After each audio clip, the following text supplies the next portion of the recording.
वापस इस प्रकार इकट्ठा होने के लिए प्रभु ने हमें समय और अवसर दिया। ईश्वर का सारा उपकारों को धन्यवाद के साथ याद करते हैं। हम प्रेरितों का काम का हमारा अध्ययन चालू रखते हैं। आज हम 8वां अध्याय से कुछ सीखना चाहते हैं। याद रखना, प्रेरितों का काम का की वर्स मुख्य कलम है 1:8। ये आप याद रखना। उधर 4 जगहों का नाम प्रभु यीशु मसीह बताया। जब पवित्र आत्मा तुम्हारे ऊपर आएंगे तुम शक्ति पाओगे और तुम यरूशलेम में, यहूदिया में, शमरिया में और जगत का अंत तक मेरा साक्षी बनेंगे। अभी तक ये मंडली 1 से 7 तक यरूशलेम में ही था। अनगिनत लोग विश्वास में आया, मंडली बहुत बड़ा हो गया। 8वां अध्याय से ये मंडली को यहूदिया में, शमरिया में और जगत का अंत तक प्रभु कैसा लेके जाते हैं, ये हम उसका शुरुआत 8वां अध्याय में। 7वां अध्याय में स्तेफानोस का संदेश, आखिरी में लोग उनके ऊपर गुस्सा करके, क्रोधित करके उनको मार डाला। मार डालते समय में उन्होंने 2 प्रार्थना किया। पहला प्रार्थना अपने लिए था, प्रभु मेरे आत्मा को अपने हाथों में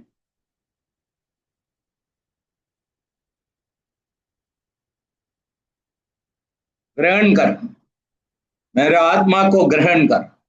दूसरा था, हे प्रभु ये पाप उन पर मत लाए, मत लगा। ये 2 प्रार्थना के साथ स्तेफानोस मर गया। और बाद में क्या हो गया वो हम आज पढ़ के देखेंगे। इसलिए आज हम 7वां अध्याय उसका 58 से लेके 8 का 7 तक अभी पढ़ेंगे। अ,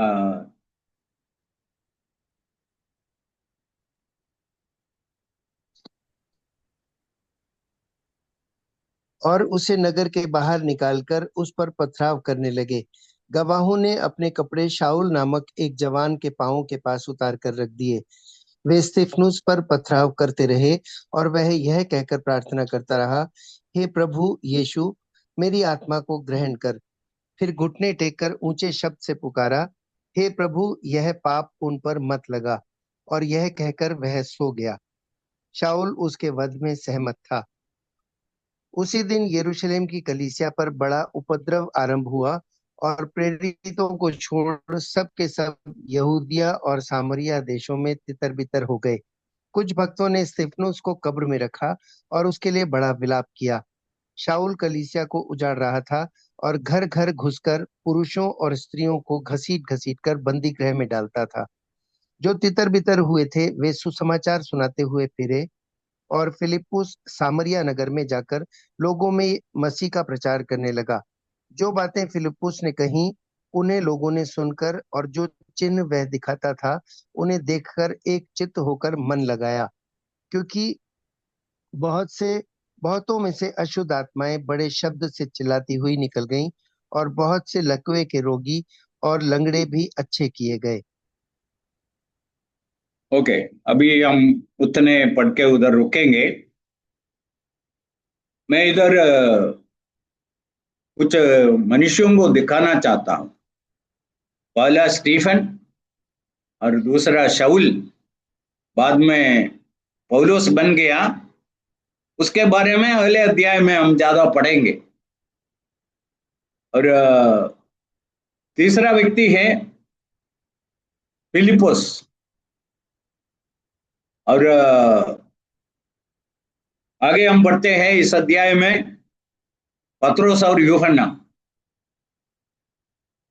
इसलिए हम कुछ मनुष्यों के बारे में पढ़ते हैं, नाम लेके पढ़ते हैं। और बहुत लोग इधर हैं, उनका नाम इधर नहीं दिया। पूरा मंडली तितर बितर हो गए उपद्रव के कारण। अभी हम पहले स्टीफन के बारे में देखेंगे। उनका शुरुआत 6वां अध्याय में हम पढ़ते हैं। और मैस में सेवा करने के लिए नियुक्त किया हुआ एक साधारण विश्वासी, साधारण है पर भी बहुत योग्यताएं था, पवित्र आत्मा से और विश्वास से भरे हुए थे, अच्छा साक्षी पाया हुआ आदमी। इसलिए उनका शुरुआत हम बोल सकते हैं एक मामूली रीति में है। उधर से दूसरा बात हम देखते हैं, बहुत बड़ा प्रचारक के रूप में खड़े हैं, बहुत बड़ा प्रचारक हो गया। और हम पढ़ते हैं लोग उनको पत्रवा किया, क्योंकि उधर बैठे हुए खड़े हुए लोगों के ऊपर बहुत आरोप लगाया। यीशु मसीह को स्वीकार करने के बदले में तुम लोगों ने उनको इनकार करके क्रूस पर चढ़ाया। लोगों को बहुत गुस्सा आया और उन लोग उनको शहर के बाहर लेके गया और पत्रवा किया। और पत्रवा करते समय में, मरने के नजदीक आए समय में, इतना भयंकर पीड़ा में है, वेदना में है, दो प्रार्थना इधर किया। पहला प्रार्थना था, प्रभु यीशु मेरा आत्मा को ग्रहण कर। इधर एक सच्चाई है, आज एक विश्वासी जब मरते हैं, उनका आत्मा को स्वीकार करने के लिए प्रभु खड़े होते हैं। पौलुस उसके बारे में बताया, शरीर छोड़ के प्रभु के पास, जो प्रभु यीशु मसीह को अपना तारनहार तरीके स्वीकार किया, पाप का क्षमा पाया, ईश्वर का एक बालक बन गया, उसको ये पूरा खातरी के साथ, निश्चय के साथ इधर से जा सकता है। शरीर छोड़ा है तो प्रभु के साथ है। अभी एक विश्वासी, एक व्यक्ति विश्वासी होके मरता है, प्रभु के पास पहुंच गया, उसके लिए हमको कुछ भी नहीं करने का है, कुछ भी नहीं करना है, क्योंकि वो प्रभु के पास पहुंच गया। इसके बदले में एक व्यक्ति प्रभु के बिना, प्रभु से पाप का क्षमा पाने के बिना मरता है, तो वो प्रभु के पास नहीं पहुंचा। उसके लिए कितना भी करो, कुछ भी करो, कितना प्रार्थना करो, कितना दान धर्म करो,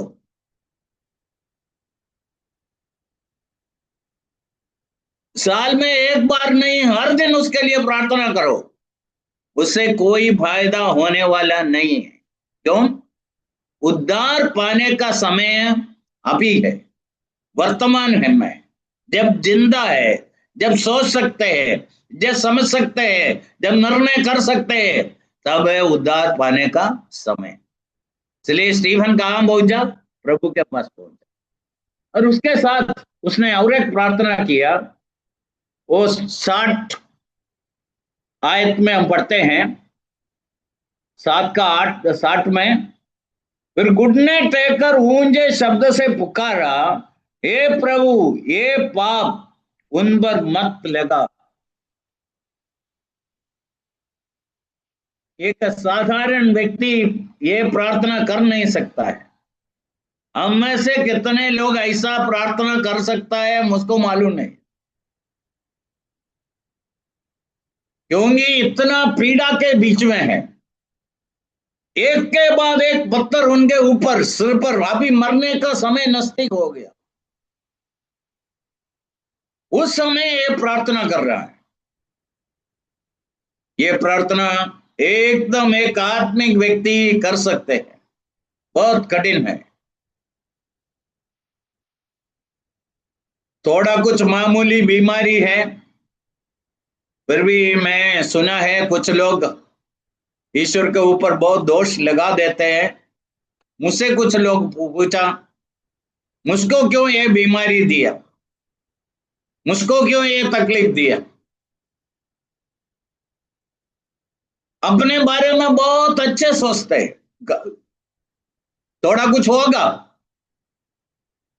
फिर भी मामूली मामूली नहीं है, मानसिक रीति से देखेंगे तो बड़ा बीमारी है, बहुत वेदनाजनक है, बहुत तकलीफ वाला है।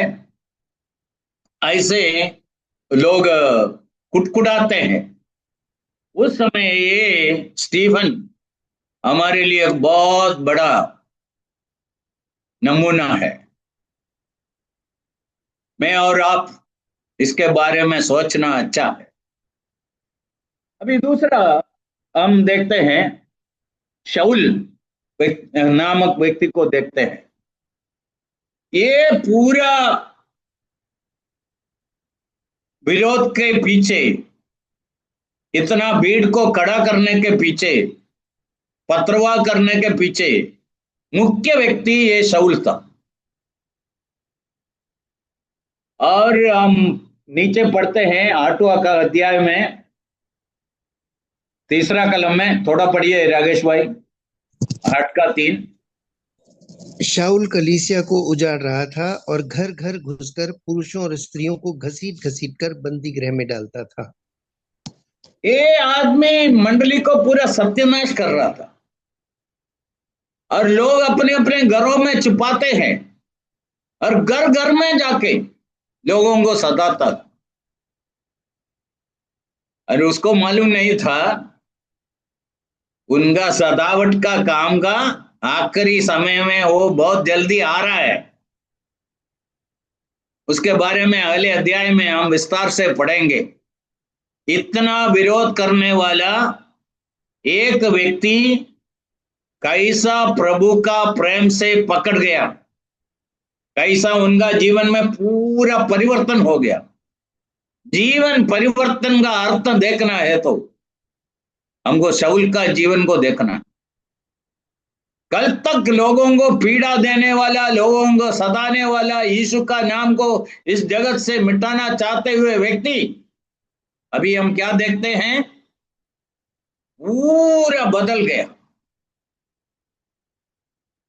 इसके बारे में हम बाद में देखेंगे। और प्रभु के लिए कितना उपयोगी हो गया।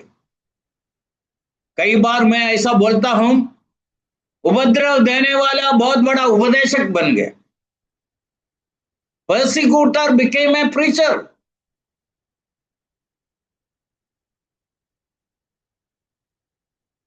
ये शाऊल का कहानी है।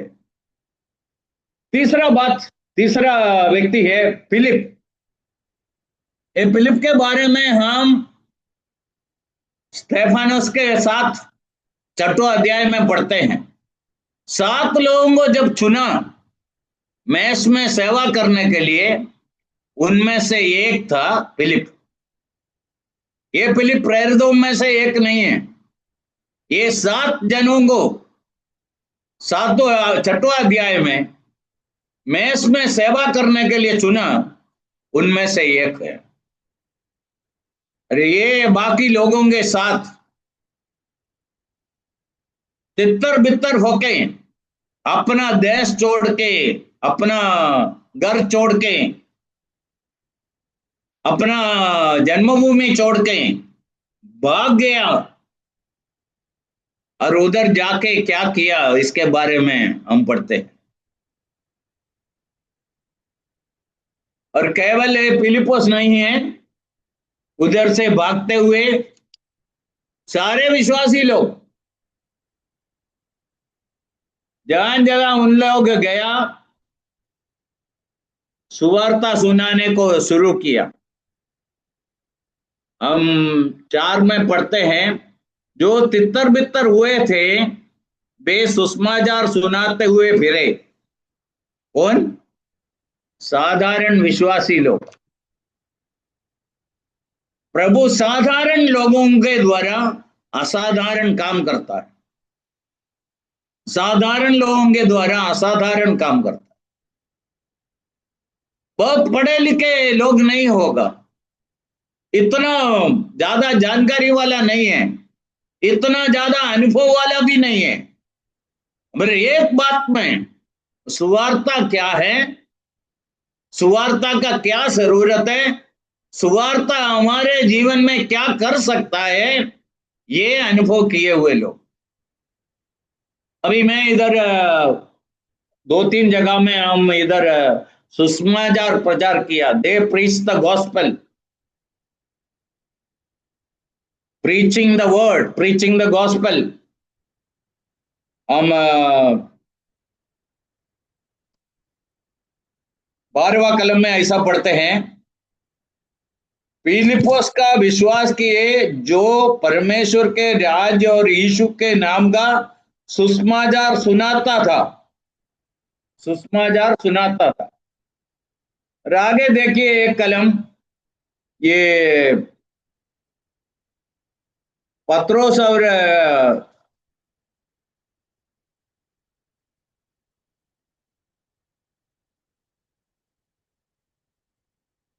25वां कलम में पत्रोस और याकूब के बारे में यूहन्ना के बारे में लिखा है, वे गवाही देकर और प्रभु का वचन सुनाकर यरूशलेम को लौट गए और समरिया के बहुत से गांवों में सुसमाचार सुनाते गए। सुसमाचार, gospel, they preach the gospel. ये सुवार्ता का अर्थ क्या है? सुवार्ता का इंग्लिश में बोलते हैं गॉस्पेल और गुड न्यूज, अच्छा वार्ता, सुवार्ता। ये सुवार्ता क्या है? यदि हम कुछ एक्सीडेंट के बारे में, बीमारी के बारे में सुनते हैं, ये अच्छा वार्ता नहीं है। ऐसा सोच लो, एक व्यक्ति को पैसा का बहुत जरूरत था और पढ़ाई सब पूरा होने के बाद, बहुत समय के बाद नौकरी ढूंढता था, नौकरी मिल गया, ये एक सुवार्ता है। प्रमोशन मिल गया, परीक्षा में पास हो गया, ये सब अच्छा वार्ता है। ये दुनिया की जीवन में ये सब अच्छा है, और बाइबल का सुवार्ता क्या है, ये हमको समझने का है। और मैं बताना चाहता हूं बहुत क्रिश्चियन लोगों को आज व्हाट इज द गॉस्पेल, सुवार्ता क्या है मालूम नहीं है। सुवार्ता समझना है तो पहले इसका ऑपोजिट क्या है देखने का है। बैड न्यूज, दुर्वार्ता, वो क्या है? एक मनुष्य के जीवन के साथ जोड़ के देखें, दुर्वार्ता ये है, मनुष्य पापी होके दुनिया में आया, उसको उनका जीवन का पाप का सजा एक दिन भोगना पड़ेगा। पवित्र, न्यायी, धर्मी ईश्वर पापी मनुष्य को पाप के साथ स्वर्ग में लेके जा नहीं सकता है। मनुष्य खतरे में है, मनुष्य नाश की तरफ जा रहा है, दंड की तरफ जा रहा है, नरक की तरफ जा रहा है। यह है दुर्वार्ता। सुवार्ता क्या है? यीशु मसीह इस दुनिया में आके हमारे ऊपर जो सजा था वो अपने ऊपर लेके हमारे लिए मर गया। इसलिए आपको बचना है तो आज बच सकता है, एक बचाने वाला है। यीशु मसीह बचाने के लिए आया। यीशु के द्वारा आपको नरक से, नाश से, दंड से बच सकता है। ये है सुवार्ता। चलिए उन लोग जाके सुवार्ता दिया। अभी हमको देखना है, काफी समय से यरूशलेम में मंडली था, संख्या में बहुत बढ़ गया। उन लोग यीशु मसीह का 1:8 में जो आज्ञा है उसके बारे में कितना याद किया हमको मालूम नहीं। कुछ भी हो, प्रभु का कार्यक्रम पूरा करना है। प्रभु का कार्यक्रम क्या है? ये सुवार्ता सारे जगत में पहुंचना है। ये यरूशलेम से अभी यहूदिया में और शमरिया में पहुंचना है। इसके लिए प्रभु ने क्या किया? उपद्रव भेजा। उपद्रव के द्वारा इन लोग तितर बितर हो गए। हम बाइबल पढ़ते समय में एक सत्य समझना है, कभी कभी ईश्वर बुराइयों से कुछ अच्छा बातें निकालते हैं। God is able to bring good out of evil।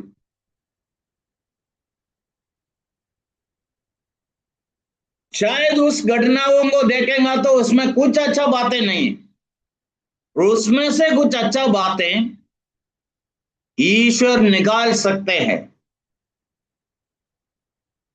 मैं ऐसा जानता हूं, बहुत लोग भयंकर बीमारी के कारण मरण के पास नजदीक आया, हॉस्पिटल में पड़ा है, दिनों गिन के पड़ा है, और उनको मालूम है, उनका डॉक्टर्स को मालूम है इनको ज्यादा समय नहीं है।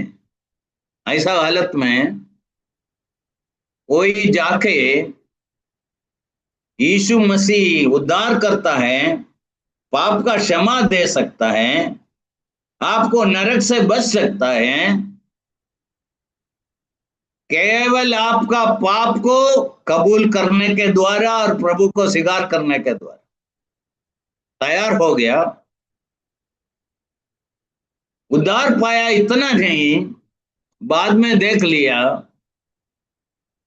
कैसा इतना भयंकर बीमारी भी मिट गया। ऐसा बहुत लोगों को मैं जानता हूं। और मरकुस का सुवार्ता 2 अध्याय में एक लेखवा को प्रभु के पास लेके आया। यीशु मसीह उनको देख के बोला, ये लेखवा से पीड़ित है, शरीर का आधा भाग पैरालाइज है। ऐसा आदमी को जब प्रभु के पास लेके आया, यीशु उनको देख के क्या बोला? पुत्र, तेरा पाप क्षमा हो गया। उनको क्या के लिए लेके आया? शारीरिक चंगाई के लिए। लेकुआ से उसको चंगाई मिलने के लिए लेके आया। यीशु मसीह उनको शारीरिक चंगाई नहीं दिया।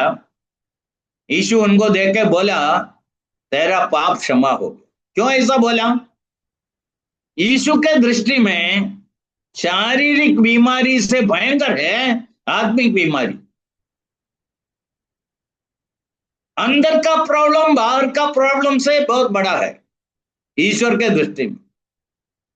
मनुष्यों का दृष्टि में बाहर का प्रॉब्लम ही देख सकता है, शायद अंदर के बारे में वो खुद शायद जानता है। यीशु देख लिया, इसको शारीरिक चंगाई मिलने से पहले आत्मा में चंगाई मिलना है, पाप का क्षमा होना चाहिए। इसलिए यीशु उनको पाप का क्षमा दिया। बाद में यीशु बोला, तुम्हारा काटला उठा के चलो। शारीरिक चंगाई भी दी। मैं इधर एक बहुत बड़ा सत्य को आपको बताता हूं। सबसे पहले यीशु का जरूरत हमारा आत्मिक पाप, आत्मिक बीमारी से हमको चंगा होने का है। और हमें पाप का क्षमा देने वाला एक ही है, वो यीशु मसीह। इसके लिए हम यीशु के पास आने का। और साथ साथ मैं बोलना चाहता हूं, यीशु हमारा शारीरिक चंगाई भी करने वाला है, कर सकता है, आज भी करते हैं। प्रभु का धन्यवाद हो। इसलिए सुवार्ता ये है, एक मनुष्य अपना पाप के कारण अभी नरक में जाने का जरूरत नहीं है।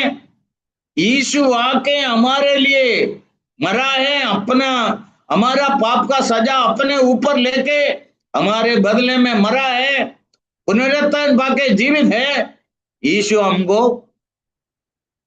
मुक्ति दे सकता है, दंड से बचा सकता है, नाश से बचा सकता है। ये है सुवार्ता। आजकल तकलीफ क्या है?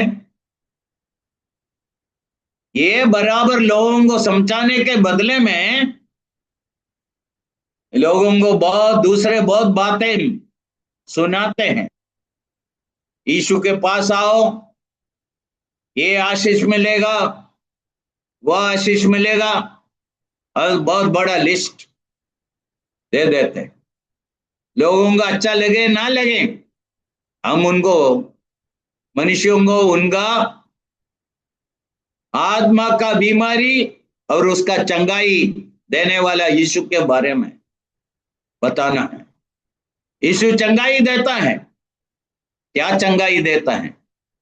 पहले आत्मा का चंगाई, बाद में शारीरिक चंगाई। ये ईश्वर का ऑर्डर है। कभी कभी इस ऑर्डर को बदल के भी यीशु काम किया है, मैं उसको इनकार नहीं करता हूं। कभी कभी ईश्वर को उस प्रकार करने का इच्छा है, वो होने दो। इसलिए इधर लोग जाके सुवार्ता प्रचार किए। अभी ये सुवार्ता प्रचार करने के लिए गए हुए लोगों को देखो, अपना देश छोड़ा है, अपना घर छोड़ा है, अपना नौकरी गया है, शायद बहुत कुछ असुविधाएं होंगे साथ अन्य देश में, सब कुछ छोड़ के भागा हुआ लोग है। फिर भी उनका स्वर्गीय दर्शन इतना ज्यादा था, अनंत काल का स्वर्गीय बातों को पृथ्वी का बातों से ज्यादा उन लोग देखा। अभी है ना, ऐसा बहुत लोग नहीं समझते हैं, इस पृथ्वी का सारा बातें हमको इधर छोड़ के ही जाना पड़ेगा। और जो कुछ ईश्वर से हम पाए हैं, वो सब इधर का जीवन के लिए है, अभी के लिए है। कल इधर नहीं है तो इसका कोई जरूरत हमको नहीं है। और इधर हमेशा हम जी भी नहीं सकता है। इसलिए हम वो स्वर्गीय दर्शन के साथ जीने का है। अनंत काल का ईश्वर का राज्य, उसमें दृष्टि लगा के हम जीना है। अब्राहम के बारे में हम इब्रानियों पत्री 11वां अध्याय में कलम पढ़ते हैं, तंबू में रहकर ईश्वर बनाया हुआ उस शहर को, उस नगर को देखे अब्राहम विश्वास से जिया। तंबू में रहकर ईश्वर उनके लिए बनाता हुआ उस नगर को देखे जिया। पौलुस फिलिपियों का पत्री 3:20 में बोला, हमारा नागरिकता तो स्वर्ग में है, उधर से यीशु मसीह हमारा तारनार होके आने वाला है। उतना बोल के बंद नहीं किया। हमारा दीनहीन शरीर को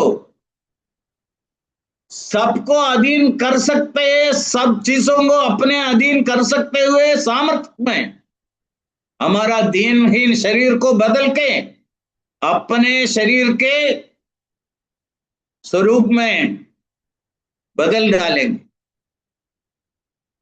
स्वर्गीय दर्शन। अभी ये विश्वासी लोग सब कुछ छोड़ के जा रहा है।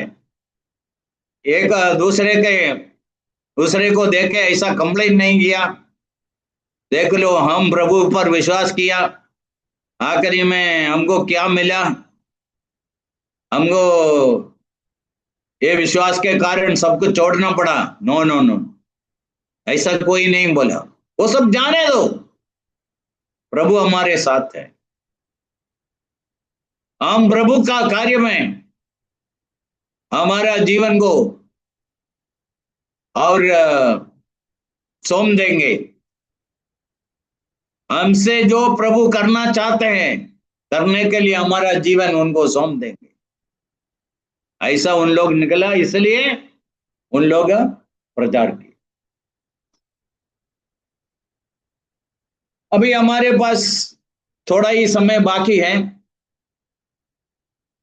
तितर बितर हो गया, ये शब्द बाइबल में बहुत जगह में है। हम 11वां अध्याय में आएगा तो भी हम पढ़ते हैं, जो लोग उस दिन यरूशलेम से तितर बितर होके गया, उन लोग दूसरा जगहों में गया, अंत्योक्या में आखिरी में पहुंच गया, ऐसा उनके बारे में पढ़ते हैं। ये तितर बितर होना, scattering, God scattered them through persecution, they were scattered. ये एक किसान का भाषा है, ये किसान का शब्दावली में है। वो क्या है? एक किसान मुट्ठी भर के बीज लिया, उसको ऐसा ही फेंक देते हैं, और एक को दूसरे से अलग कर देते हैं। वो दूर दूर जगह में जाके गिरते हैं। क्यों ऐसा करते हैं? एक गड्ढा खोद के मुट्ठी भर के बीज लेके, गेहूं लेके उस गड्ढे में डाल के मिट्टी डाल दिया, हमको मालूम है उसका परिणाम उसमें से कुछ मिलने वाला नहीं है। इसके बदले में जब तितर बितर करते हैं से बहुत फल निकलेगा, हर एक दाना बहुत फल लाएगा। कभी कभी प्रभु अपने लोगों के साथ ऐसा ही करते हैं, हमें अलग अलग जगह में रखते हैं। अपने बारे में सोच लो, आप में से कुछ लोगों को देख सकते हैं, शायद आपका कोई रिश्तेदार आपके साथ इधर नहीं है, बहुत दूर जगह में है। क्यों प्रभु आपको ऐसा एक दूर जगह में लेके आया? कभी कभी इसके लिए है आप आपका रिश्तेदार का बंधनों से मुक्त हो जाए। ऐसा जो चाहिए उसको मुक्त हो सकता है। मैं मेरे बारे में बोल सकता हूं, बहुत लोग मुझको रोकने के लिए कोशिश किया, और प्रभु का सामर्थ, प्रभु का आत्मा का कार्य मेरे अंदर ऐसा था, चलिए सारा बंधनों को तोड़ डाला। कभी कभी दूसरे लोग इतना हिम्मत नहीं दिखा सकता होगा, चलिए प्रभु क्या करते हैं, आपको एक अलग जगह में लेके जाते हैं। शायद आप नौकरी के लिए गया हो, दूसरा कुछ जरूरत के कारण गया हो, उधर ईश्वर आपको मिलना चाहते हैं। मैं ऐसा अनगिनत लोगों को जानता हूं, लोग कैसे अलग अलग जगह में यीशु का प्रेम को सुना यीशु का उद्धार के बारे में सुना और प्रभु को स्वीकार किया। इधर मिलिट्री में, जब मिलिट्री क्वार्टर्स में जब मैं काम करता था, ऐसे लोग अलग अलग घरों से, अलग अलग भाषा बोलने वाले लोग कैसा प्रभु के पास आया। शायद उन लोग अपने रिश्तेदारों के साथ था, उतना हिम्मत नहीं दिखाता था। अरे वो हिम्मत दिखाया इतना नहीं, बाद में उनके परिवारों में जाके उनको भी सच्चाई बता के, सुना के, समझा के उनको भी विश्वास में लाया। ऐसा काम करते, तितर बितर होना। इधर प्रभु क्या किया, सबको एक साथ एक जगह में नहीं भेजा, अलग अलग जगह में भेजा। आज भी प्रभु का काम ऐसा ही है। प्रभु अपने लोगों को अलग अलग जगह में, अलग अलग लोगों के पास लेके जाना चाहता। और मैं इधर एक बात बताना चाहता हूं, शायद आपके द्वारा प्रभु जो काम कर सकते हैं, दूसरे किसी के द्वारा कर नहीं सकते। शायद आपका रिश्तेदार के साथ होगा, पड़ोसियों के साथ होगा, आपका फ्रेंड्स के जीवन में होगा, और जो जगह में काम करते हैं उधर होगा। वो सब आपको देखने का। प्रभु अपने लोगों को अलग अलग जगह में लेके जाते हैं, रखते हैं, ताकि उन लोगों के द्वारा दूसरे लोग आशीष पाए, उद्धार पाए। ये प्रभु चाहता है। अभी हम फिलिप्पुस के बारे में दो तीन बातें देखेंगे आज, बाकी तो अगले हफ्ता हम पढ़ेंगे। इधर 4 और 5 और 6 7 में पढ़ेंगे। जो तितर बितर हुए थे वे सुसमाचार सुनाते हुए फिरे, और फिलिप्पुस समरिया नगर में जाकर लोगों में मसीह का प्रचार करने लगा। अभी हम पहला कलम में क्या पढ़ा, उपद्रव के कारण जो लोग यरूशलेम छोड़ के गए, यहूदिया और समरिया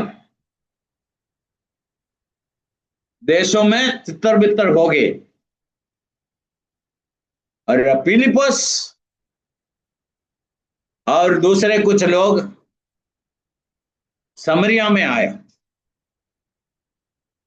अभी समरिया शब्द सुनेगा तो आपको यूहन्ना 4 याद में आएगा। यीशु मसीह एक स्त्री, समरिया का एक स्त्री, बहुत पाप में जीवन बिताया हुआ एक स्त्री, उनको मिलने के लिए, उनको सत्य विश्वास में लाने के लिए, उनको एक बड़ा साक्षी बनाने के लिए यीशु समरिया में गया। उधर हम एक बात पढ़ते हैं, समरिया का लोग और यहूदी लोगों के बीच में कुछ संबंध नहीं था। क्यों? ये समरिया का लोग कौन है? एक दो बात इतिहास से मैं बोलना चाहता हूं। शलोमोन राजा के बाद यहूद राष्ट्र दो भाग हो गया। दो गोत्र यहूदा नाम से, उनका कैपिटल यरूशलेम। दूसरा 10 गोत्रों इस्राएल नाम से पहचाना, उनका कैपिटल शमरिया था। ये है इस्राएल राष्ट्र का दो भाग। और थोड़े सालों के बाद नबूकदनेस्सर बाबेल का राजा आके ये दो गोत्रों को कब्जा करके बंदीवान में लेके गया, उनको अपने देश लेके गया, बाबेल में लेके गया। ये 10 गोत्रों को अशूर का राजा आके, अशूर का कैपिटल था निनवे, अशूर का राजा आके ये 10 गोत्रों को लेके गए और इस देश को अपने पास रखने के लिए अशूर का लोगों को आके इधर वास करने को दिया। धीमे से इस्राएली लोग थोड़ा थोड़ा आया, उनका बंदीवान से, कैप्टिविटी से जब थोड़े थोड़े आया और उधर रहते हुए अशूर का लोगों के साथ रहता था। थोड़े सालों के बाद ये दोनों साथ में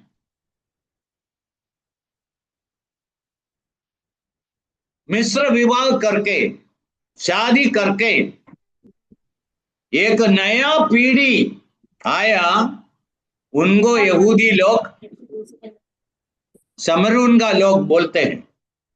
चलिए उनके साथ कुछ संपर्क नहीं रखता था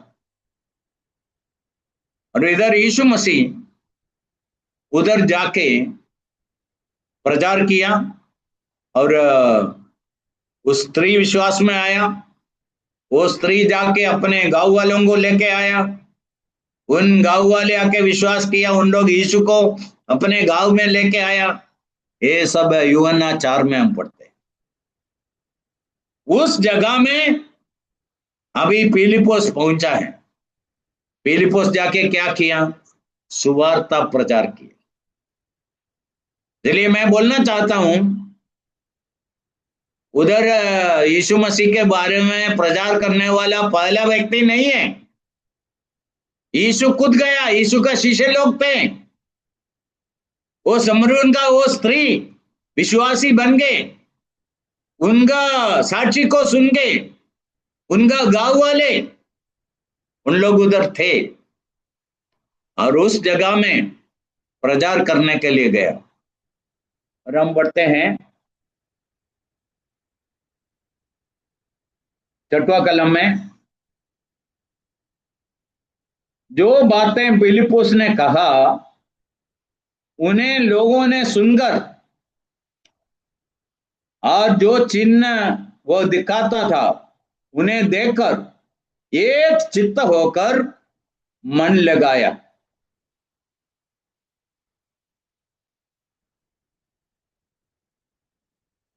सातवां कलम। क्योंकि बहुतों में से अशुद्ध आत्माएं बड़े शब्द से चिल्लाती हुई निकल गई और बहुत से लकवे के रोगी और लंगड़े भी अच्छे किए गए और उस नगर में बड़ा आनंद छा गया। उन लोग फिलिप्पुस का संदेश सुन के और उनके द्वारा प्रभु ने किया हुआ चमत्कारों को देखे विश्वास किया, बहुत आनंद किया। और हम बाद में पढ़ते हैं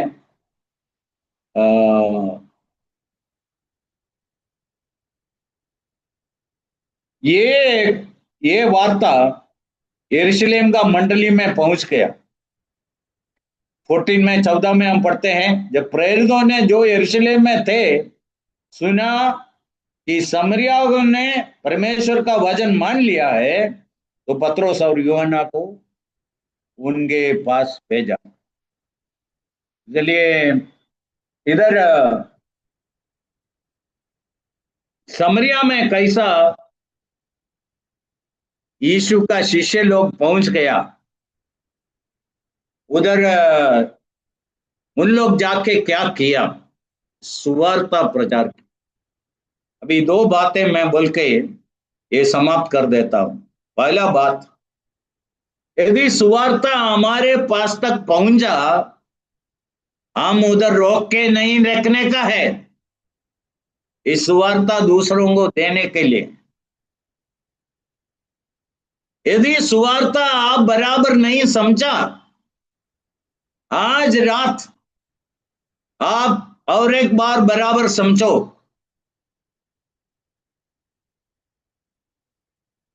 यीशु के बारे में सुनना और इस यीशु को अपना तारनार तरीके स्वीकार करना अलग बात। और बार बार यीशु को स्वीकार नहीं कर सकता है, बार बार जन्म नहीं हो सकता है। इसी प्रकार हम एक ही बार उद्धार पाते हैं, वो उद्धार हमेशा के लिए रहता है। चलिए आप आपका जीवन को जांच लो, सच में आप उद्धार पाया? और इस सुवार्ता आप बराबर समझ लिया है तो ये आपका जिम्मेदारी है दूसरों को भी ये सुवार्ता पहुंचाना। यदि ये सुवार्ता आपको पाप का क्षमा दिया, अनंत जीवन दिया, उद्धार दिया, दूसरों को भी ये दे सकते। हम क्यों यीशु के बारे में प्रचार करते? हम लोगों को दूसरा धर्म से इस धर्म में लाना नहीं चाहते। ये नहीं है, ये यीशु का काम नहीं है। ये जो लोग करते हैं करने दो, उसे हमको भी कुछ परेशानी होता है। हमारा काम एक ही है, यीशु जगत का उद्धार करता है, यीशु बचाने वाला है, यीशु के द्वारा पाप का क्षमा पा सकता है, यीशु ही एक व्यक्ति को मुक्ति दे सकता है, यीशु ही एक व्यक्ति को स्वर्ग में पहुंचा सकता है। मानना है तो मानो, बाकी तो आपका मर्जी का बात है। ये बोल के लोगों को देना हमारा काम है। इन वचनों को प्रभु आज आशीष करे।